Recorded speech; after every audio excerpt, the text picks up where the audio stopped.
Who wants to start? I'll start. So this is a intriguing matchup tomorrow, maybe for the first time in a real since that Clemson Notre Dame game. Yeah. We don't know who's going to win. This is a Well, great that wasn't one. intriguing. That wasn't too intriguing at the end of it. But yeah, I think so. I mean, honestly, you could say back when, my senior year, where we played these guys, right here where, the highest scoring ACC championship ever. I just found that out this week. I didn't know that was a thing. And really when you look at it, okay, Clemson had the one game where they were really hot for a couple after that Notre Dame loss. North Carolina has really been fading these last two. How do you figure that out? Who's going to really rise up? And when your back's against the wall, you're in a championship type game, you expect players to really, rise up and play at a whole new level. So I think that a lot of people all week have wanted to make out of it who's hotter, who's feeling better.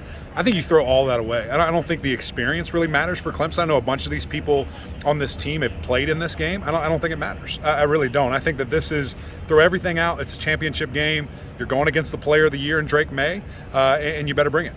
What do you make of Clemson's turnover trend over the last 5 games? Have you ever seen anything like that? No, I haven't. I think since 2013 is the last time we saw this, and being a part of that team, it's interesting because when I played, there was such an emphasis on ball security from the offensive side, but also taking it away defensively. So for Clemson to be +2 right now, or -2, however you look at -2, it is fascinating, to me, and really it's your main guys doing it. It's DJ, it's Shipley, putting the ball on the ground. So something that if this opportunistic defense of North Carolina, you give them a couple extra possessions, you give Drake Maye a short field, look out, it could be a track meet really quick. Eric, obviously both of these teams before the season, especially North Carolina as the season went on, had playoff hopes, and obviously things have changed with that in the last few weeks for each side. But do you get a sense from each side that they're starting to understand kind of the significance of this and what is still at stake tomorrow night? Sure. I think a lot of people again kind of have asked, is there some juice that has left this game? I think that the obvious question is yes. There's no playoff implication, but at the end of the day, Clemson wasn't here last year. North Carolina hasn't been here since 2015. This matters. This game is very important. Winning this conference is very important. And so there's also a potential Orange Bowl berth, on the line. Back in the day, that was something that was incredible, to go play in that, and still is for the New Year's Six Bowl. So a lot on the line. I expect we see, just really great effort from both sides, and then who can go to the fourth quarter, who can get it in a heavyweight bout, where they're ready and they're rolling. Anything on the line between you and Trey this week? I guess what's interesting? Yeah, it's fascinating. I thought there'd be a little bit more of that. I was waiting for him to be here. I guess he's scared to show up. I don't know what's going on. Maybe he's a little later, Amy. That's probably what it is. I'm sorry. I was going to say, if Drake Maye has time, what do you think Clemson's answer to someone like Downs has to be to keep him out of the end zone or from catching those long balls? Yeah, he is getting the ball at such a high rate. He's being targeted at such a high rate, and when throwing the ball, Drake is 77% completion rate. So that's a fascinating number to look at a guy who everybody knows he's going to be touching the ball. If he gets 15 or less targets, I think it's a bad day for Coach Longo and for that offense. I think you have to get him involved, have to get him the touches. And at the end of the day, the unfortunate thing for Clemson is it's not like Boston College and Zay Flowers, where that's kind of that's the guy, okay, let's put a safety over him, let's be physical on the line. You have to know where everybody else is too, because of all the weapons that this offense has. So at the end of the day, not saying that you're rolling the dice, they'll have a plan, but you cannot just scheme him up and give him extra attention, or everybody else will just kill you. I want to talk more about the specific implications of the CFP, like in 2 years, when this game probably would matter a lot more for the runner-up, or just for both teams that's in there. For these two teams, if they're in the same position again in 2 years from now, how do you think that changes, I guess, the road to the ACC Championship? Right. Well, what's interesting about it is a North Carolina team who very much so on the outside looking in is square in the middle of it. You win this game, you're in. You're in the playoff. The champions are going.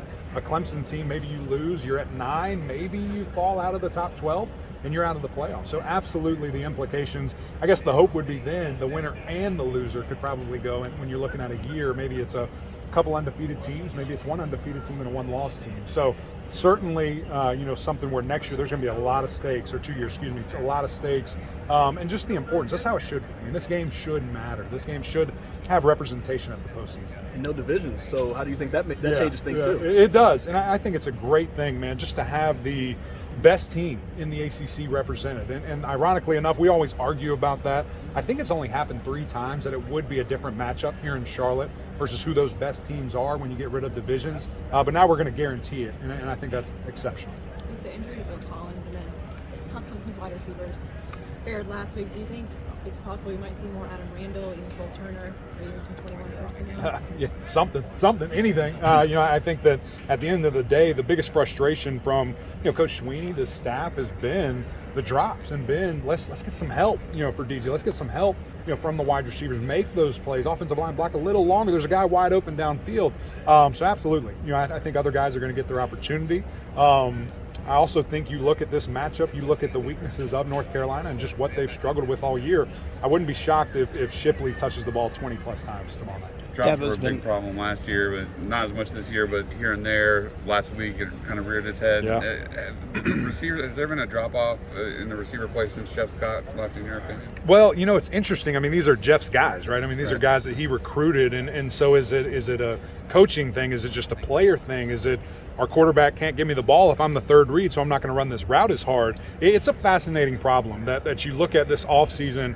Is this now the time where Clemson says we have to go to the transfer portal? We have to go and get a guy because we can't supplement the drop-off that we've experienced so far. So I think it's going to be a very interesting offseason for the Tigers. Debo's been adamant that DJ is his guy. Right. Yeah. How long or how short is the leash tomorrow night? And then how do you get him comfortable out here? Yeah, I think the leash deal's so tough because we've seen it in the Syracuse game. Obviously, he pulled him. We saw it in a Notre Dame game, tough spot for Cade that they put him in, didn't like that situation. And then in a South Carolina game where he probably had the worst game we've seen from a Clemson quarterback in my lifetime, and he didn't pull him, and he left him in the entire time. So what other factors are with that? I do not get the privilege of going to practice. I haven't seen Cade. I don't know if Cade's ready at all. So is there a guy that's even in the wings that you would put in? Sometimes we've seen that early, but David Hood should go in. So to me, it's such an interesting situation that there's more information that we're not privy to seeing. Eric, Clemson has struggled with stopping big, explosive offensive plays against high-caliber quarterbacks like Spencer Rattler, like Sam Hartman. How do they stop Drake? Hit them. Be very physical with them. We spoke with Coach Sweeney on the podcast earlier this week, and he just said, hey, he's going to run a lot. He's going to be out in space. We have to let him know we're here. We have to be physical and get to him before he can throw the football. It's going to be interesting to see the approach from Clemson. Do they, you look at these last 2 games for North Carolina, you saw a Georgia Tech team that schemed them up and blitzed a lot and really won matchups up front with their defensive line. Then you saw a North Carolina State team that put 8 guys in coverage. So Clemson has kind of 2 options there. I would think that they have better athletes than both of those schools. What do they want to do? How do they approach that? Will be fascinating to see the decision they make. How do you envision North Carolina schematically? Well, the reality is they've had not a good defense all year. And it's been opportunistic, which is great, and they've been able to really capitalize on some turnovers and make things happen. But at the end of the day, you look statistically, they're at the bottom of the conference in a lot of those different things. What I would do is load up the box, shut down the run, and force DJ to throw. Let me see that you can do that. Prove it to me. A guy that just threw for 28% can beat us if we put 8, 8.5, 9 in the box, whatever we decide to do with looks and different things. Do not let Will Shipley just beat us. We have to know that's going to be a go-to. He was first team All ACC at 3 different positions. I don't know if that's ever happened. So he's the guy. Let's prove it. Let's see that DJ can throw it. Coach Sweeney said the other day he's been real pleased with the offensive line this season.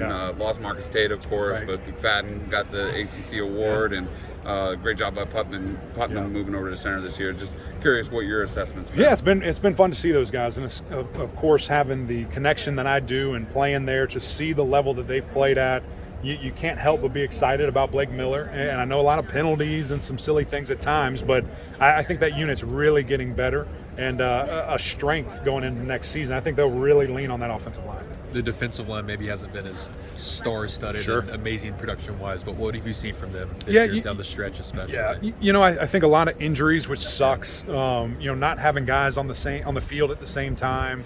And maybe at times, maybe a little bit of reading your own press clippings. When effort is being questioned, I don't think I've heard often Coach Sweeney calling guys out by name in press conferences or after games, and he's had to do that a couple of times this year. So a little bit of that you know, everything can go away in a championship game. Everything can go away in a potential Orange Bowl run.